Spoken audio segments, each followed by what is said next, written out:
أنا لو اتجوزت واحدة من ماليزيا كل مشاكل حياتي هتتحل، أو لو اتجوزت واحدة من سوريا خلاص كده أنا كل مشاكل حياتي بقت كده هي من سوريا. واللي يقول لك من روسيا، اللي يقول لك من أوكرانيا، اللي يقول لك من ألبانيا، اللي يقول لك من أمريكا، كل دول العالم إلا المصرية. فهو فعلا المشكلة في المصرية، لأن أنا شايف السؤال هو مش مصرية ولا أجنبية، السؤال هل أنت فاهم طبيعة الأنثى صح؟ لأن لو أنت مش فاهم طبيعة الأنثى صح فأنت هتفشل مع المصرية، هتفشل مع اللي من بره، وكده المشكلة مش هتكون في جنسيتها، المشكلة هتكون فيك أنت. وأنا عارف إن هلاقي واحد جاي دلوقتي يقول لي أنت فيمينست. أنتوا أكتر ناس، شوف هيستوري القناة هتعرف إن أنا مش فيمينست. واحد هيقول لي أنت بعت القضية، لا أنا ما بعتش القضية. قوتنا ورجولتنا الحقيقية في إن أنا أتحمل المسؤولية وأعرف لو أنا غلطان في حاجة أصححها، أتحمل المسؤولية بغض النظر الحقيقة هتكون مع مشاعري أو ضد مشاعري. الحقيقة هي الحقيقة، ممكن تكون حلوة وممكن تكون حباية صعب إن أنا أبلعها، بس في الأول وفي الآخر هي دي الحقيقة. لأن أنت هتتكلم عن مصرية، عن أمريكية، عن بولندية، عن سورية، عن إيرانية، عن ماليزية، عن أيا كانت نوع الجنسية، فالبيولوجي واحدة، التركيب واحد. طب إيه اللي بيفرق؟ الثقافة المصرية غير الثقافة الأمريكية، غير الثقافة الإيرانية، غير أيًا كان الدولة اللي أنت هتقول ثقافتها إيه، ثقافات مختلفة. لكن هل ده ينفي إن الأنثى مش هتكون واحد؟ لأ، الأنثى واحدة. بمعنى المصرية هتختبرك، والأمريكية هتختبرك، والبولندية هتختبرك، والسورية هتختبرك. كلهم عندهم ارتباط فوقي، كلهم ما ينفعش تثق فيهم الثقة العمياء، كلهم مش هيدوك الحب الأفلاطوني اللي أنت مستنيه. البنت بتحب بطريقتها وإحنا كرجالة بنحب بطريقتنا. كل البنات بتدور على راجل يكون قائد حقيقي، يكون راجل بجد تحس إن هي أنثى معاه بغض النظر عن جنسيتها. طب إيه اللي بيفرق؟ الثقافة، طريقة التعبير عن نفس المطلب اللي هي عايزاه، سواء مصرية سواء أمريكية، هي بتفكر بنفس الطريقة وعايزة نفس الحاجات، بس طريقة تعبيرها عن ده بتختلف على حسب الثقافة اللي هي عايشة فيها. فما تقوليش أنا هعرف واحدة من سوريا مش هتعمل لي اختبارات، لا دي اسمها السذاجة، هي هتعمل لك اختبارات. طيب واحد يقول لي يا عم أنت عمال تتكلم بس نسيت إن الاستحقاقية عند المصرية أكبر من أي واحدة تانية. لا، الأنثى عندها استحقاقية على حسب ما أنت بتعاملها. هات لي أي واحدة بأي جنسية ادّيها كلام حلو طول اليوم، ادّيها validation طول الوقت، حسّسها إنها مَلِكة، هيبقى عندها استحقاقية، بغض النظر عن جنسيتها. شوف برّه في أمريكا البنات اللي محتواهم كُلّه صور لجسمهم وهُم لابسين هدوم قليلة، ده محتواها في الحياة، وهتلاقيها عندها أقصى استحقاقية. هل فرقوا حاجة عن البنات اللي في مصر اللي عندهم نفس الاستحقاقية؟ لأ، الاستحقاقية واحدة، بغض النظر عن إيه المُغذّي ليها. لو أنت عارف طبيعة الأنثى صح، أولًا هتختار بنت كويسة، ثانيًا حتى لو عندها استحقاقية عالية فبالطريقة بتاعتنا وبالsystem بتاعنا كرجالة هنعرف نهندلها. أمال أنا هنا في القناة باعلّمك إيه؟ أنا باعلّمك تفهم طبيعة البنت أو تفهم دماغ الأنثى صح، فلو أنت عارف تتعامل كويس معاها الاستحقاقية دي مش هتطلع عليك. إنما لو أنت قدّامها ضعيف، قدّامها مجرد مقدِّم خدمة، الاستحقاقية دي هتنفجر في وشّك. عشان أنا عارف يقول لك برّه البنت عمرها ما هتطلب منّك 150 جرام دهب، إنّما هنا هتبقى عايزة 200. ده ما لوش علاقة بمصرية والّا لأ، ده ليه علاقة واحدة ثقافتها عندها إن هي تطلب دهب كتير، فهتطلب منّك الدهب الكتير ده على حسب استحقاقيتها. في أمريكا مثلًا مش هتطلب منّك دهب، بس لو راجل فكّر زعّلها بعد الجواز إن أنت لو اتطلّقت هتاخد نُص ثروتك، فصباح الفل، البس. وده ياخدني للنقطة رقم 3، إن الناس بتقول لك القانون مش في صفّي، ما هو مش في صفّك في مصر ومش في صفّك برّه. لسه كنت باقول لك دلوقتي برّه فكّر بس تتطلّق نُص ثروتك راحت شكرًا. في مصر لسه ما فيش حوار نُص ثروتك ده، واتمنى إن هو ما يحصلش، بس في حاجات سيئة بيتاخد منّك بقى لو أنت كاتب قايمة صباح الفل كلّها بتتاخد، لو مخلّف الشقة اتاخدت، تمكين. فالقانون هنا صعب، في حاجات زيادة صعبة مش موجودة برّه، وبرّه في حاجات زيادة صعبة مش موجودة هنا، لإن تأثير النسويين والfeminist والحاجات دي للأسف زي ما هو مأثّر برّه مأثّر هنا. فنفس الصعوبات اللي هنا هي الصعوبات اللي برّه، باختلاف الثقافة، باختلاف التركيب الاجتماعي بتاع كل بلد، لكن هنا صعبة وهنا صعبة. صدّقني في حتت في أفريقيا عندهم بقى حوار الدهب ده مش بالجرام، عندهم بالكيلو، وفي حتت في الهند نفس الكلام، وفي حتت في ماليزيا نفس كل ثقافة ليها عيوبها. مهمتك إيه؟ مهمتك إنك تفهم طبيعة الأنثى صح. يعني أنت عايز تفهّمني بنت شايفة إن أنت الارتباط الفوقي بتاعها، اللي مش عارف الارتباط الفوقي يتفرّج على الفيديوهات اللي في القناة هيفهم كل حاجة عنه.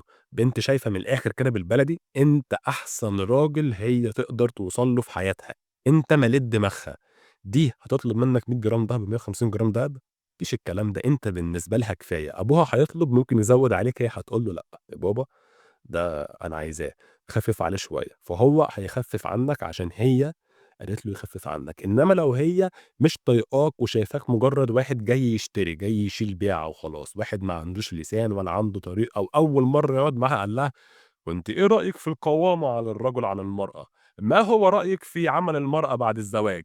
طبيعي هتشوفك كده هتقول له بابا كيلو دهب مش جرام دهب، لإن هي مش عايزاك، هي بتطفّشك، هي مش لاقية حد إلا أنت اللي جيت اتقدّمت، فخلاص بقى هاخد منك أقصى فايدة ممكنة، إن أنا مش عايزاك، شاري وورّيني أنت شاري إزاي. وبنفس المبدأ لو أنت فعلًا فهمت طبيعة الأنثى صح، ودايمًا بعد الجواز هي شايفاك سندها وضهرها وحبيبها وراجلها، إيه اللي هيخلّيها تستخدم القانون ضدك؟ أنت بتلعب اللعبة صح، مسستم السيستم صح، إيه اللي هيخلّيها تستخدم القانون ضدك؟ والنقطة اللي بعدها بقى بتستفزني جدًا، الناس تقول لك والله المصرية دي بتقارن أكتر من أي حتة في الدنيا، يا ابني ما البنات برّه بتقارن، بس هنا المقارنات بقى بلدي شوية، اللي هو بُص بنت خالتي جالها إيه وأنت ما جبتليش، طب ما برّه هتقول لك oh he took her to Paris، هي. دي مقارناتها غير مقارنات المصرية، الاتنين بيقارنوا، برضه ده حلّه إن أنت تفهم طبيعة الأنثى صح، ولو أنت مليت دماغها صح، سيستمت السيستم صح، بقيت راجلها صح بالسيستم بتاعنا مش بسيستم الميديا، مش بسيستم المسلسلات والأفلام، بالجيم بتاعتنا، البنت فعلًا مش هتشوف حد غيرك، وهتبقى أي حاجة أنت بتعملها كبيرة صغيرة هي بالنسبة لها دي أحسن حاجة في الدنيا، لإن أنت راجلها، أنت هكّرت دماغها، ده اللي أنا باعلمه لك، هو ده هدف القناة كلّه، إن أنت لمّا تتجوّز تعرف تمشّي علاقتك صح، أنا مش عايزك تشقط، مش عايزك تلعب، ومش عايزك تدمّر نَفْسك، أو عايزك تاخد risk وتروح تعرف بنت من ثقافة غير ثقافتك، لإن أنت ما تضمنش يعني سامحني، اتجوّزت واحدة من ماليزيا، أنت أصلًا ما تعرفش ماليزي، هي عمّالة تشتم فيك وأنت مش عارف وقاعد قدّامها بتضحك، وهي بتشتم فيك بلطف وبتبتسم وهُم بيضحكوا وأنت بتضحك معاهم والكلام كلّه هلس عليك، حصل حاجة عندهم في العُرف هي بتقِل منّك بس أنت مش فاهم، اتفضل اتعامل، ما باقولكش ما تتجوّزش من برّه. بس لو هتتجوّز من برّه، هيكون هو نفس السبب اللي هتتجوّز من جوّه عشانه، إن أنت فعلًا عايز البنت دي، هي دي البنت اللي أنت اخترتها، هي دي البنت اللي أنت عايزها. إنّما ما تقوليش أنا هاتجوّز من برّه عشان المصريات وحشين، لأ المصريات فيهم حلو وفيهم وِحِش، وبرّه فيهم حلو وفيهم وِحِش، البشر عمومًا فيهم حلو وفيهم وِحِش. أقول لك على حاجة، هتحس إن أنا feminist، بس أنا واثق إن أنتم مش هتفهموا إن أنا feminist عشان أنتم عارفينّي كويس. الرجالة فيهم حلو وفيهم وِحِش، إحنا في أبّهات ما ينفعش يكونوا أبّهات، وفي رجالة كلمة راجل خسارة فيها. أنا مش عايزكم تكونوا مسوخ، مش عايزكم تكونوا فاكرين إن المشكلة في المصرية، لأ المشكلة واحدة متربية غلط، وواحدة متربية صح، ده هتلاقيه في مصر وده هتلاقيه برّه مصر. في حاجة بقى أنا ممكن أتّفق شوية إن هي أصعب في مصر، الأهل. إحنا هنا في المجتمع بتاعنا الأهل مسيطرين شوية، الأهل كلمتهم بتمشي شوية عن أمريكا مثلًا، لكن هل أنت عايز تفهّمني إن الأهل ما لهمش كلمة في المجتمعات العربية كلّها؟ لأ، فأنت لمّا تاخد واحدة من سوريا هتلاقي الأهل ليهم كلمة، تاخد واحدة من أي حتة في العرب هتلاقي الأهل ليهم كلمة، فحوار الأهل نفسه ده بيعتمد على البيت اللي أنت داخله، فأنت محتاج تنقي بيت صح، مش تخش أي بيت وخلاص، لإن أنت دخلت أي بيت وخلاص هتتعب جامد جدًا. فاكرين فيديو البنت المنقبة وأمها اللي كانوا بيتريقوا على المهندس؟ ده واحد دخل بيت غلط، فده اللي لقاه. هل معنى كده إن كل المصريين أمهاتهم كده، أو كل البنات المصرية بيتريقوا على أي حد بيتقدم لهم كده؟ لأ. هل في كتير؟ في كتير. هل كلّهم كده؟ لأ، مش كلّهم كده.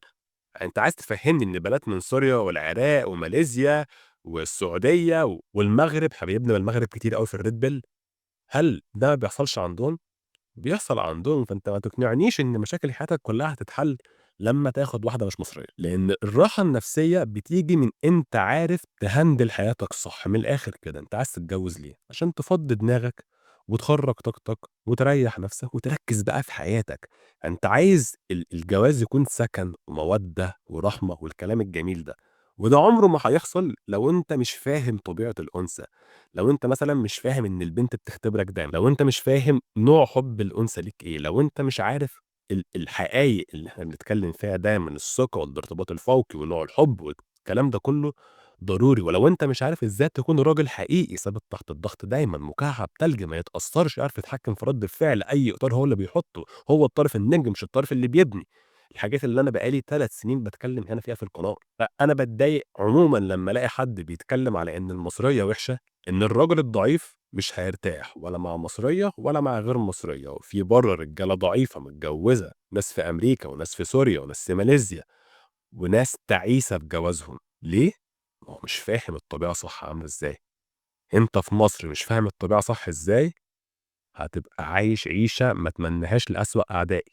تقول له فاهم طبيعة الأنثى صح، وفاهم رجولتك صح، وفاهم أنوثتها صح، هتعرف تتعامل. وده هنا دوري إن أنا أفهمك الكلام ده. طب واحد يقول لي طالما الدنيا سهلة كده أفهم الدنيا صح وأتعلم، ممكن ده ياخد وقت بس هاعرف. أنت موجود أهو يا أحمد هيثم، هاتعلم منك، القناة موجودة، هاعمل سبسكرايب، هاشوف كل فيديوهاتك، هاتعلم صح. أُمّال ليه الناس بتعمل المحتوى ده؟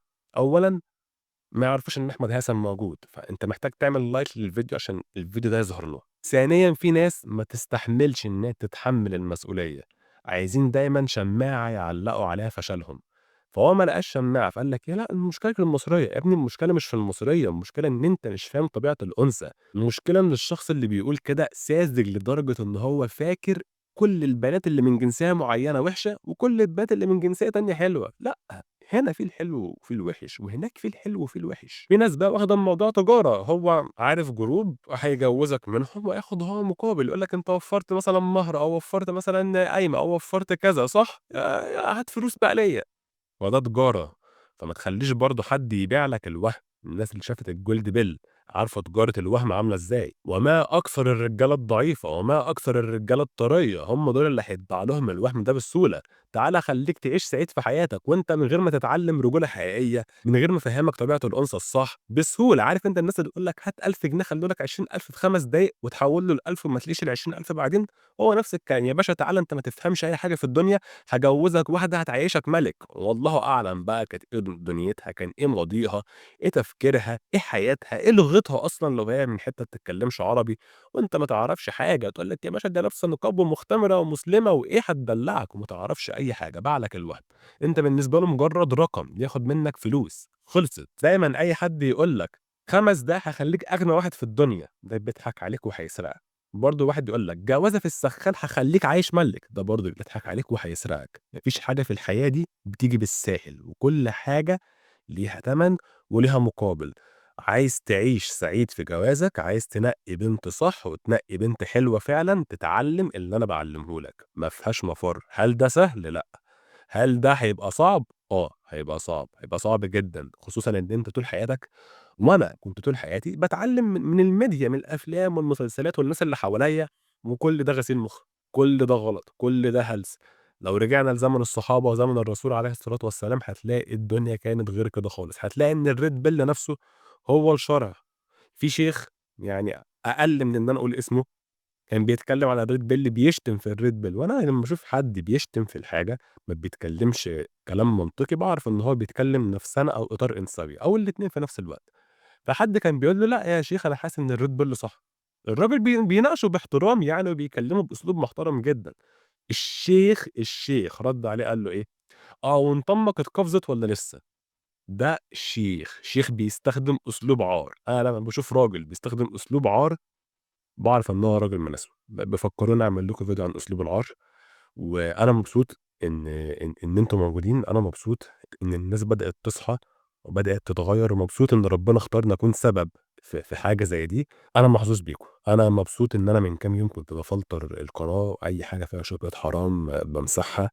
والحمد لله لقيت ناس كتير أوي بتنصحني في الكومنتات، وناس كتير خايفة عليّا، وناس كتير بتقول لي بُص أنا استفدت من الفيديو بس ده فيه مجاهرة بالمعصية، حاول تمسحه، بلاش تعملها. فأنا محظوظ بيكم، مبسوط بيكم، وإن شاء الله هنبقى أحسن رجالة في الدنيا سوا. وده السبب اللي أنا عامل عشانه الجروب بتاعنا على الفيس، عشان نبقى دايمًا متجمعين مع بعض. فخش الجروب وما تنساش تعمل لايك للفيديو، تعمل سبسكرايب وتشغّل الجرس. وطبعًا زي ما أنتم عارفين لو عايز تنجح في اختبارات البنت وتحقق اللي أنا باتكلم عنه في الفيديو، اشتري كتاب لعبة الاختبارات، هتلاقي اللينك تحت. واشوفكم الفيديو اللي جاي.